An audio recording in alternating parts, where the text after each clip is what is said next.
We're going to try to get as much time for questions today, but I do want to go through this pretty quickly. This is Thursday, so this is the day we put new data out. So let's go to our daily slide, which is up here. What you will see here, we were tracking down, and for a while we had an average below 1,000 cases a day. Now we're above that, and as you can see for yesterday, the most recent data, it's 1,327 cases. So starting to go back up, it looks like, in regard to that. I'd also mention the positivity number, which we talk a lot about, and you'll see that in a minute in some other states where we're advising you to be careful if you go there. Our positivity for the last month or so has been coming down, and it got a little bit below 3%. In fact, I think it was down at 1 point to 2.6. We're now starting to see it go back up, and so we don't know whether that's a long-term trend. Our most recent day was 4%. We're averaging a little bit over 3%. So we're watching that. We don't know whether that's a long-term trend or not. We certainly hope it is not, but we're seeing the cases go up, and we're starting to see the positivity inch back up, and we hope it's not a long trend. Eric, let's look at the case hospitalization and death table. We won't go through this. This is posted. You can take a look at it, but if you want to look at your county, what you can do is you can look and see the number of cases. We have this in September. So as September ends, you can look back and see cases, how many cases your county had, new cases your county had in the month of September. How many people went to the hospital, were hospitalized during that period of time. And then you also see the number of deaths that are reported during that period of time. These are lagging indicators, and they lag behind. And as I've said before, the deaths are reported when we get them, not necessarily when that death actually occurred. Eric, let's go to the travel advisory map. These are these are the states. We'll see how good everybody's map judgment is here, but these are the states that have over 15% 7-day moving average. Highlighted states are ones that are currently reporting a positivity of 15% or more. So again, you're traveling to those states, obviously, and coming back, be careful. If you're traveling there, staying for a while, be careful as well. Let's look now at our next slide. Eric, this is top 20 counties ranked by highest occurrence. Again, there's really two different ways we're looking at this. One is the color code, 7 different indicators. Some of these are leading indicators, kind of showing you the trends where things are going. Then there's this, and this is something we started a month or so ago to show you which counties have the highest number of cases per 100,000 population, so we can compare apples to apples over the last 2 weeks. So that would normally is a 2-week rank, and that's what you're seeing. That's what you're seeing here. And again, you can take a look at those online. Let's move now to our color code maps, Eric, and see what our changes we might have here. This is our alert map. Again, we use the term alert because it kind of gives people an indication of some of the early indicators as well as what's going on now. We're seeing more red counties this week. Again, that's not good. We have 11 red counties, more than we've seen at any point in September. Although many Ohioans are certainly working hard to keep this virus in check, unfortunately, we're seeing a rebound in some areas of the state. Southwest Ohio, we're seeing a couple more counties go back to red. We saw an increase in cases among college students in late August and September. Thankfully, these cases were mostly in young and healthy people. Our concern, of course, always is that they spread that to others. And we don't know, frankly, if the uptick that we're seeing in these counties is due to spread from these college students or not. We really, our data team cannot tell that at this point. Our colleges are doing a good job. They're fighting back. They've worked hard to keep these cases under control. Let me talk about the four new red counties. Four new red counties are Clermont, Hamilton, Muskingum, and Richland. And let me just go through quickly a few of all of the counties. Mercer County continues as red this week. They met the CDC's threshold for high incidence. Mercer County's cases per capita have increased from 206 on September 8th to 260 this week. It's a 20% increase. Local health department officials said they had 24 new cases in the 24 hours between Tuesday and Wednesday.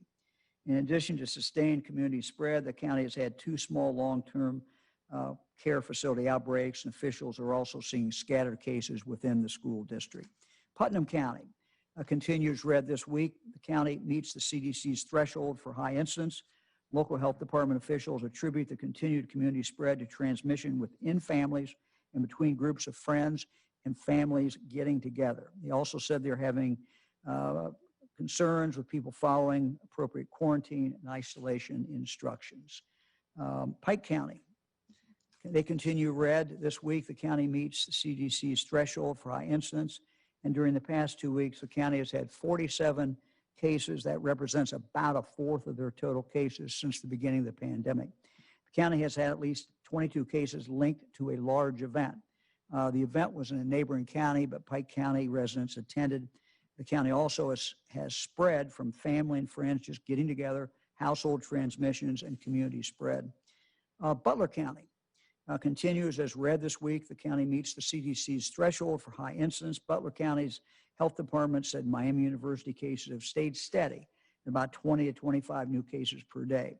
Schools have been doing very well, although there have been some K through 12 been doing very well. There's been some spread associated with sports teams. Many of the county schools will be transitioning to in-person in October. Residents continue to have large gatherings, which is causing a lot of this problem. No mask wearing and no social distancing is what our local officials tell us in Butler County. Let's move to Muskingum. They return, unfortunately, to red this week. The county was last red on August 13th, only stayed red for that week. The county has had 105 cases during the past 2 weeks, which is a fifth of their total cases during the pandemic. Local health department officials reported this week that they have 42 cases linked to an outbreak that spans across the Eagles, the Moose Lodges, the VFW, and the American Legion. There have been 9 hospitalizations, with 2 people in the ICU and 1 death associated with the outbreak. Local health department officials asked the clubs to close to slow the spread, and all 4 complied.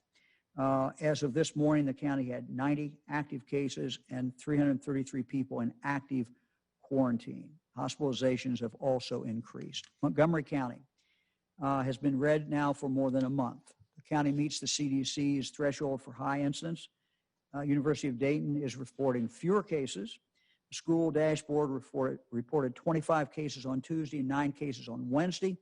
The school transitioned to remote learning for 2 weeks and returned to in-person classes on September 24th. Montgomery County officials are also reporting some cases in school districts, and the county also has a large nursing home outbreak. Let's move to Scioto County. Scioto County continues as red this week. There's been a sustained increase in new cases, growing from an average of 4.5 cases per day average from September 18th to almost 8 average cases per day on September 25th. Outpatient visits for COVID-like illnesses are also increasing from an average of 13 visits per day on September 19 to 21 average visits per day on September 26. Local health department officials report cases associated with sports teams, social gatherings, and community spread. Hamilton County. Unfortunately, Hamilton County returns red this week. The last time the county was red was July 30th. During the past 2 weeks, the county has had 737 new cases, an average of about 50 new cases per day, and close to where the county has been most recently. According to local university dashboards, cases at the universities total about 200 during the past 2 weeks. However, it's important to note that the university cases are on the decline. Good news, and there is a shift towards a greater percentage of cases in older adults. The county has also a recent sustained increase in outpatient visits. Let's turn to Richland County. They meet 6 of 7 indicators this week, and they are on our watch list. The county has more than doubled their increase in new cases, growing from 4 average new cases per day on September 19th to 9 average new cases per day on September 25th. County added 95 new cases during the past 2 weeks. These case numbers exclude incarcerated individuals. So we're not counting that. The county also has sustained increases in healthcare utilization, including outpatient and emergency department visits and hospital admissions. Local health department officials report community spread and outbreaks at correctional centers and a long-term care facility. They also report that families continue to plan events, and that is part of big events, and that's part of the problem that they're seeing. Ashland County. Ashland County continues red this week. The county meets 4 indicators and is seeing a sustained increase in new cases. Local health department officials report that there is a large outbreak in a long-term care facility and an outbreak at Ashland University. There are also outbreaks associated in an event center where a wedding was held, a workplace, and social gatherings. The health department officials report they are seeing more community spread of the virus, and unfortunately, there is resistance to mask wearing and social distancing in the county.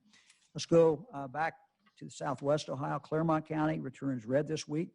The county was last red on August 20th. The county has added 129 new cases during the past 14 days. The county is seeing an increase in healthcare utilization, including an outpatient and emergency department visits. Local health department officials in Clermont County reporting outbreaks at a long-term care facility and a small workplace outbreak. Although the county did have some cases associated with sports teams, overall, schools are doing well with compliance and case management. Schools also have been cautious about sponsoring events, and many have canceled or changed their homecoming plans. However, the health department told us they have concern about parents that are holding alternative events.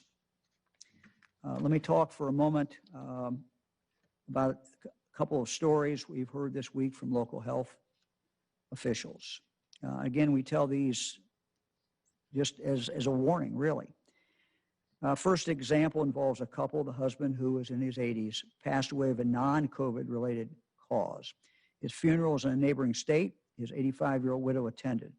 The funeral director in the neighboring state did not wear a mask and passed COVID to the widow, who subsequently became ill and died. Another example, a man was in ICU for a non-COVID related reason. The hospital tested him initially, and he was negative. His wife continued to come visit him, but refused to wear a mask despite the best efforts of hospital staff to encourage her to do so. She started feeling ill after a few days and tested positive. Now her husband also is COVID positive. These are just several examples. Again, just sad cases. We only share them just to show how easily that this can be transmitted.